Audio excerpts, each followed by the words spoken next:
Hello there! Today I thought I would bring you just a bit of a chatty video, a bit of an update about what's going on in my life, and just to have a conversation and a bit of a relax, because frankly coming up with video ideas at the moment is not easy for me, so I thought this would be the best way. Also, I've never really done a chatty video and I always enjoy watching them, so let's get going. So what's been happening in my life?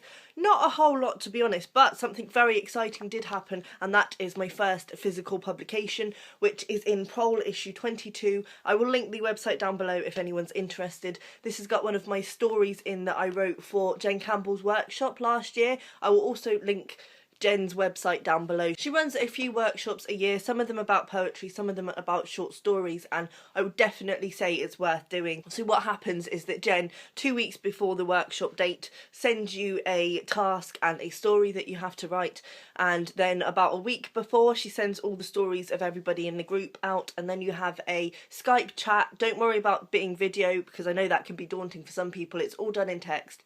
And basically Jen goes through each of the stories, and obviously you've all read each other's stories, so you all sort of give some feedback as well, and then you get a copy of your story with some edits back from Jen, and then a week later or 2 weeks you have the opportunity to send it off to Jen again if you wish with your edits, and she'll send it back one more time telling you what she thought of what you changed. So it's well worth doing. It's for the money.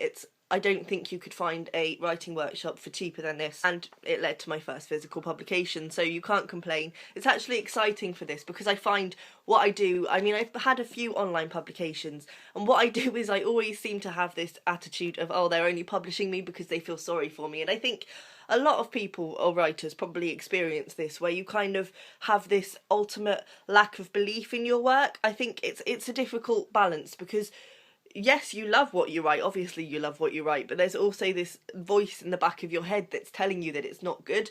And obviously when someone publishes you, you would expect that to be sort of an affirmation and make you feel better, but it really doesn't. If anything, it makes you more nervous because you just convince yourself that, as I say, they're only doing it because they feel sorry for you. But with this one, I actually entered the Prole competition back last year and didn't get a place, and then I received a really exciting email from them a few months ago saying that even though I wasn't placed, they loved my story so much, please could they still use it. So it was like the best possible thing that could happen for me, because not only was it a physical publication, which is really exciting, but it was also the fact that they picked my story out and contacted me about it. So it really made me feel good. So yeah, there's that. That's the most exciting thing that's been happening to me recently. I was also, about 2-3 weeks ago, on the radio, Wandsworth Radio. I was reading out a story, and I will link that down below. It's on Mixcloud. It's April the 9th, I think, but I'll write down below which day it was and what time I'm on, and if anyone wants to listen to that, then feel free. So that was also very exciting. It was really fun listening to myself on the radio, and something that I didn't think I would be doing, so that was excellent experience. But I am constantly aware, even though I feel like things are happening with my writing at the moment, I'm constantly aware that I'm not writing anything new. All the things that are happening are either things that have been in the pipeline for a while, or things that I wrote last year and are now coming to fruition. Like, I still have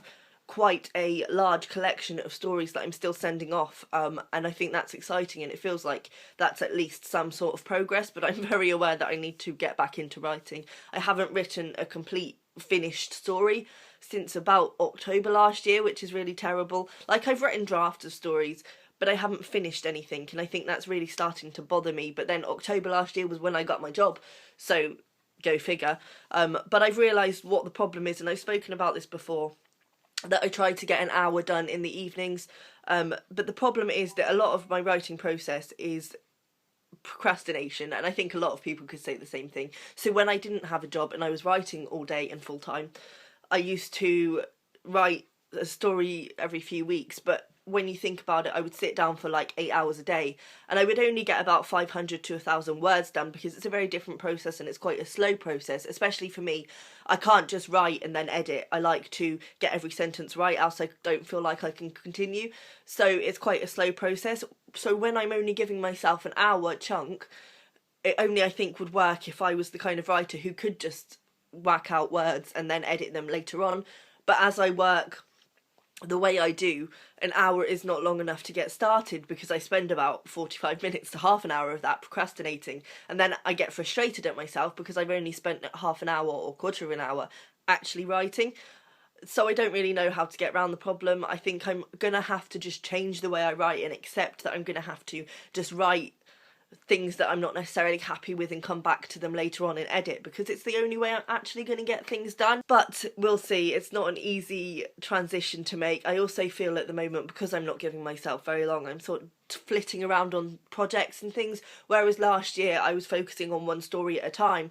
I'm very much having ideas and thinking, oh well, I've got that idea and I think I could do stuff with that tonight, so I'll do that instead, and then next time I come to it doing something different. So I've got like lots of loose ends but nothing coming together, which is really starting to frustrate me, but I'll get there, I'm sure. In terms of my reading, I have not been reading that much this month at all. I know it's only the start of the month, but normally I've got a few books done by now. But I am currently reading The Investigator, which was very kindly sent to me by Glagoslav. Just wanted to check I got that right. This is by Margarita Kemlin, and it has been translated from Russian. Glagoslav are a fantastic publisher who I didn't know about until they contacted me.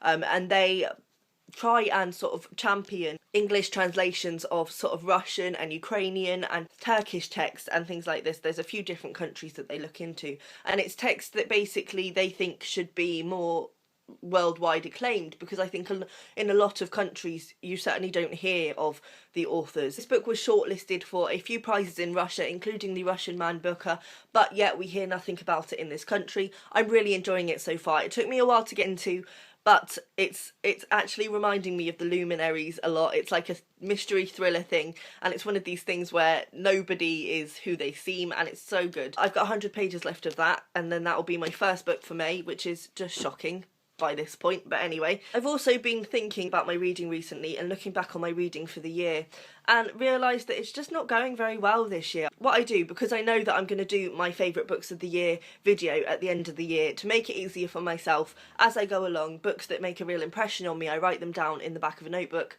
and then I can come to them, and I might have to cull the list a bit at the time, but I've got that list there and I know what books are on the potential list. This time last year I had about 5 books on the list, and this time this year I've got 2, and one of them I don't know if it actually fits on the list because it's kind of not stuck in my memory as much as I expected it to.